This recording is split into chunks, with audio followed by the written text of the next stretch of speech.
We're very excited about the season.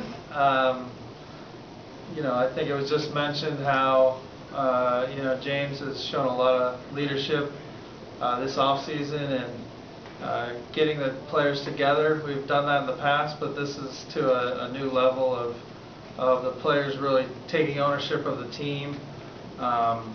It's also a year where I feel very good that we've been able to get the players on the roster who, from the bottom up, all fit a style of play that our coaching staff are very comfortable and I think the best in the world at coaching. As Mr. Alexander said, on both sides of the ball. We got big goals this year. Reminds me a lot of a couple years ago. The narrative was like, how can they survive without this player or that player that isn't here? We surprised everyone and won at a very high level, made the Western Conference Finals. That's extremely difficult to do, but we're going to take it a game at a time and play really hard. We were able to upgrade our shooting. That's something that's been on me over the past few years, that for the style we wanted to play, I don't feel like we had enough shooting. We do have that, and also, as when I got the honor to introduce Coach D'Antoni, we're very excited about what he brings, and the fact that the way Mr. Alexander, myself, and the players want to play all fit in what he's been honing for a very long coaching career, a very successful coaching career. Daryl, could you talk about the acquisition of Tyler? Oh yeah, so we were able to complete a trade yesterday with Milwaukee of Michael Beasley for Tyler Ennis. I think as folks know, guards are becoming more important in this league.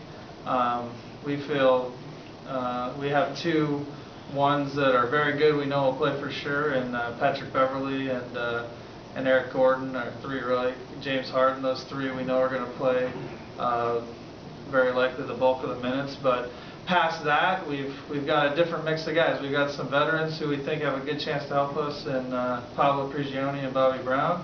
We got some younger guys in Tyler Ennis and Gary Payton who could step up as well. So I wanted to give Coach as many options at that important position, and hopefully we'll get some guys to step up and prove themselves through camp and shore that position up behind those three-man guys.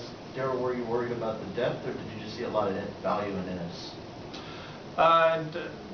Worried about the depth of yeah, I think after Eric, James, and Pat at the guard spot, I do think we don't have a lot of guys that we know for sure. Pablo, I think, has really proven himself in this league. Bobby Brown has proven himself internationally, but they're guys at their stage in their career. You probably are saying, okay, it's maybe hard to count on them for a big role on a night, and we've got two guys who are fairly unproven in Gary Payton and Tyler Ennis. So I do think the depth at that spot was something that we were trying to shore up. Did you guys like Ennis throughout the draft process?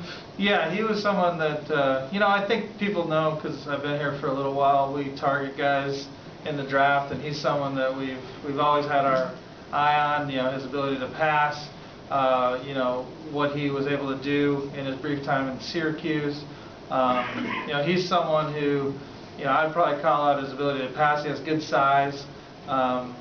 He definitely has a real chance to step up. I don't know who will step up, but I think we've given Coach quite a few options that, of the four of those guys, probably one or two of them are going to get minutes this year at some point. We're not going to be perfectly healthy. I hope we are.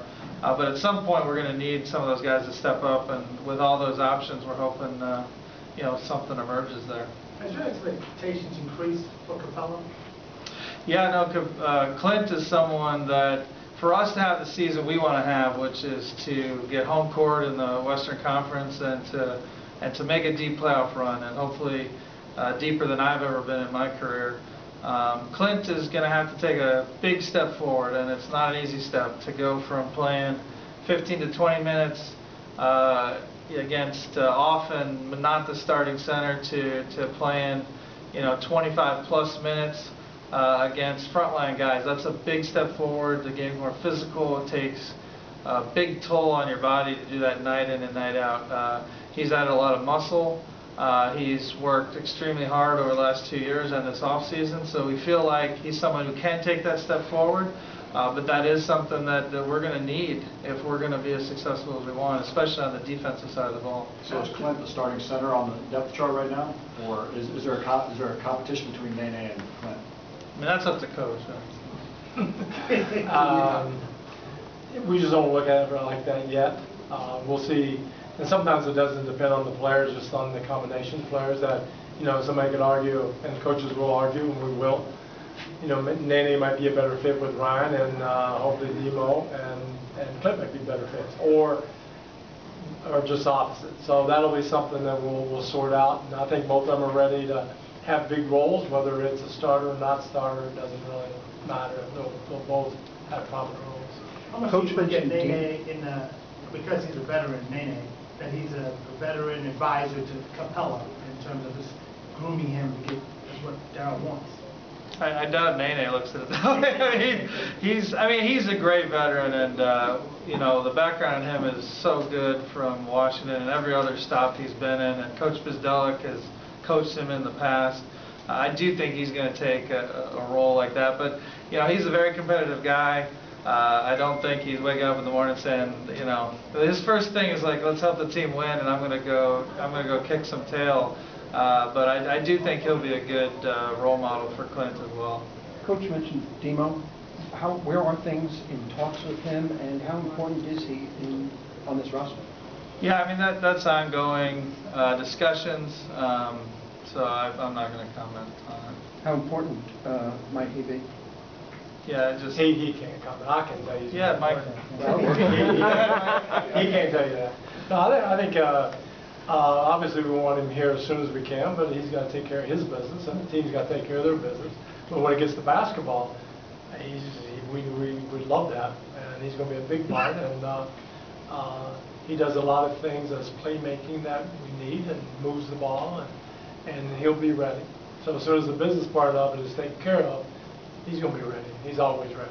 So with the new coaching staff, half the roster new, how much more important does that make it for him to be here as part of it? But even beyond him, just in general, how important does it make the week before you go to China? Well, you would love it. I think every coach gets nervous because it isn't, but I just treat it like, hey, he can show up with the flu and be out for a week.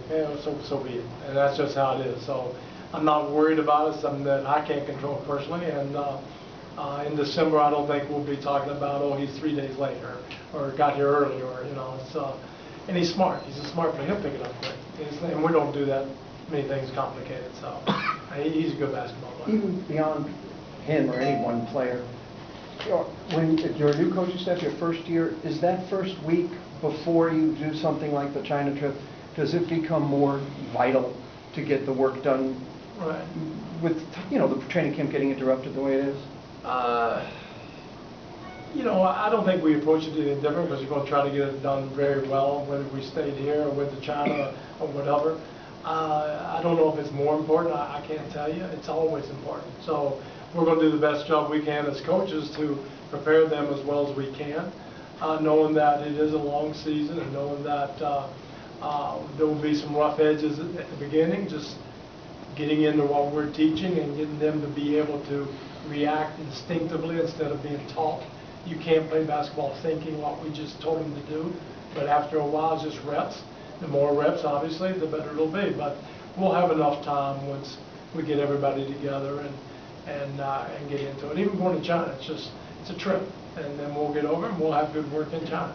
Mike, Daryl was asked this, as a coach, what do you think when James got the bulk of the team together as players on the mini camp down in Miami? I just think it's a great indication to show that they're committed, and they're committed to being together and making the chemistry thing work, being able to enjoy each other, and it shows a commitment that, some of them might not want to go to Miami, and they did it because they think it's good for the team. So anytime you do anything like that, it's positive, whether you got something out of it basketball-wise or not.